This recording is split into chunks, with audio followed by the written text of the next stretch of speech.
Hello guys, নতুন একটা mini ব্লগে তোমাদেরকে ওয়েলকাম। আজকে যাচ্ছি মায়াপুরে, আর আমরা বিকালবেলায় যাচ্ছি মায়াপুরে।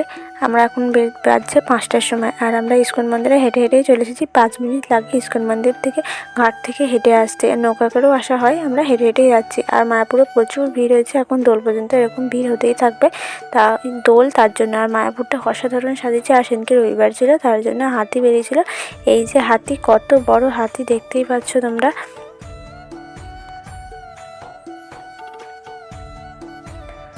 তারপর আমরা অন্যদিকে চলে যাচ্ছি, হাতিটা দেখলাম। তারপরে আমরা মন্দিরের ভেতরে আর যাইনি। আর ইস্কন মন্দিরটা খুলেছে, ওদিকটা অল্প করে খুলেছে, আমরা যাইনি ওদিকটা অতটা। আমরা এই মাঠটার কাছে এসে বসলাম ফুলের বাগানে। এখানে মায়াপুরে অসাধারণ ফুল গাছ লাগায়, এখানে আমরা এসে বসেছিলাম। আর এই জলের ফোয়ারাটা খুব সুন্দর লাগে। আর মায়াপুরটা দেখেছে কত সুন্দর সাজিয়েছে লাইটিং দিয়ে, হেবি সুন্দর লাগছে। আর এই ব্লগটা আমি এখানে এন্ড করছি। তোমাদের ভালো লাগলে অবশ্যই লাইক, কমেন্ট আর সাবস্ক্রাইব।